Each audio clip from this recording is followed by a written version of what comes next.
Would you mind also on one of your podcasts discussing how you program training for yourself or your students who are on the road frequently with minimal access to equipment and want to weigh? Yeah, right now. We'll talk about it right now, okay? I travel a lot. Well, I traveled a lot. You might not know, but I travel, last year, 260,000 miles, over 250,000 miles a year. Traveled. It's not been that way.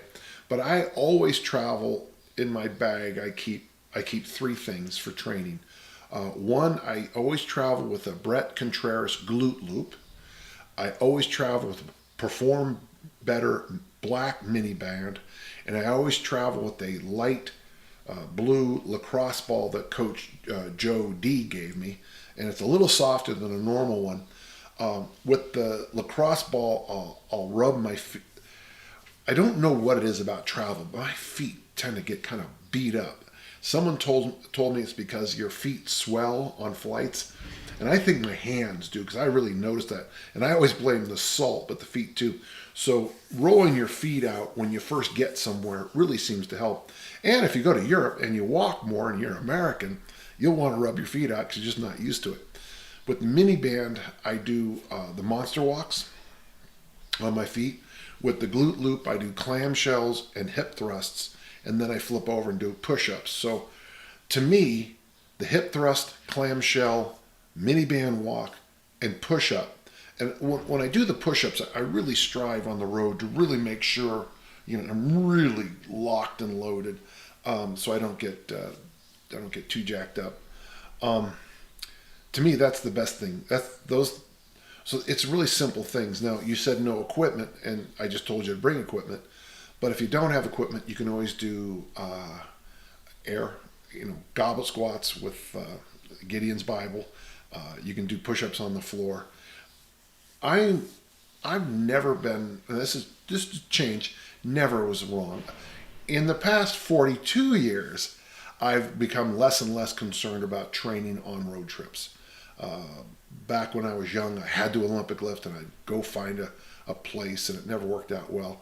Now I like the natural waviness of it, the natural rhythm of it, where I don't train, and I'll be in my room, doing. This is a very common one I do on the road. I do 15 hip thrusts, 15 clamshells, 14 hip thrusts, 14 clamshells, 13, 13, 12, 12. And if you flip over, do that with push-ups too, it's a brutally hard workout. So you go 15, 15, 15, 14, 14, 14, 13, 13, 13. And what's weird about that workout is when you finish, one of the things I say to myself every time is, why don't I do more of that at home?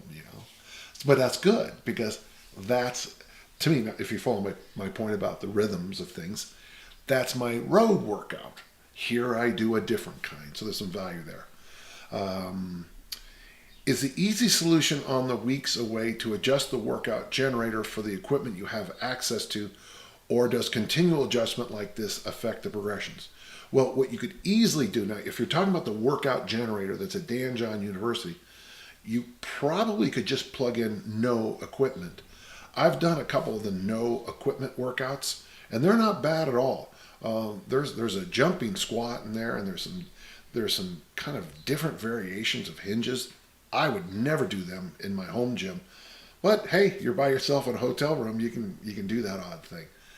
So there's two answers. Okay, one, the Dan John answer: glute loop, mini band, lacrosse ball.